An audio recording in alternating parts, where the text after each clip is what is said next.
আমি রিঙ্কু আজকে চলে এসেছি তোমাদের সাথে একটা নতুন রেসিপি নিয়ে। অনেকেই বলছে কেন রেসিপি দিচ্ছ না দিদি, কেন রেসিপি দিচ্ছ না, তোমার রেসিপিগুলো দেখে রান্না করি। আর অনেকে এই ঘাটকোল পাতা বা খারকোল পাতা এই রেসিপিটাও দিতে বলেছে।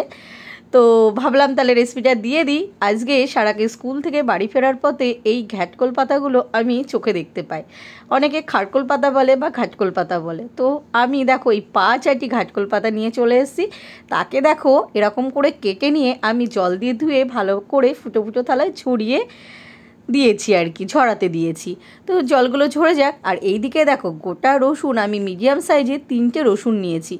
রসুনগুলো ছাড়িয়ে নিয়ে দেখো আমি সর্ষের তেলে ভালো করে একটু ভেজে নেব।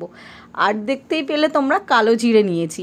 তো চলো রসুনগুলো ভালো করে ভাজা করে নিই। তারপরে দেখো রসুনগুলো তুলে নিয়ে আমি দিয়ে দিয়েছি শুকনো লঙ্কা, কালো জিরে আর দিয়ে দিয়েছি কাঁচা লঙ্কা। তো তোমরা তোমাদের ঝালের পরিমাণ মতন দেবে আর কি। তারপরে দেখো কালো জিরা লঙ্কাগুলো তুলে নিয়ে আর যেটুকু কালো জিরে ছিল তার ভেতরেই আমি শাকটাকে দিয়ে দিলাম। দিয়ে তার ভেতরে একটু নুন দিয়ে দিয়েছি। তারপরে দেখো নাড়াচাড়া করছি, দেখো কতটা জল বেরোচ্ছে। দেখো এই জলটা কিন্তু কিছুই থাকবে না, তোমরা দেখতে থাকো তাহলেই বুঝতে পারবে রেসিপিটা। এই দেখো কতটা জল পুরো কিন্তু শুকিয়ে গেছে। যতক্ষণ ওই জলটা থাকবে ততক্ষণ কিন্তু আমি এটা বেশ একটু নাড়াচাড়া করে নেব। তারপরে যখন জলটা পুরো মরে যাবে তখন আমি এটাকে তুলে নেব। তো চলো একটু নাড়াচাড়া করে নিই আর তোমরা রেসিপিটা লাস্ট পর্যন্ত দেখতে থাকো।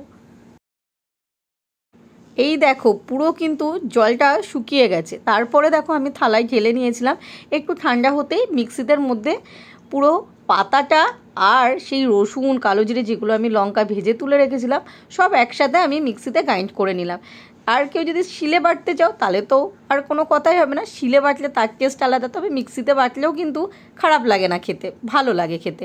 আমার দেখো মিক্সিতে গ্রাইন্ড করে সেই পেস্টটাই কড়াইতে আর একটু নামমাত্র সর্ষের তেল দিয়ে আর পাতা বাটাটা পুরো দিয়ে দিলাম। তারপর নাড়াচাড়া করে 2-4 মিনিট নাড়াচাড়া করবে, দেখবে একটু কালচে কালচে কালার হয়ে গেছে। তারপরেই গরম ভাতে এইভাবে মেখে, আর কিছু লাগে না, আমার তো আর কিছু লাগে না। তোমরা যারা খাওনি একবার ট্রাই করে দেখো, আর যারা তো খেয়েছো তারা তো জানোই কতটা সুস্বাদু। কেমন লাগলো রেসিপি?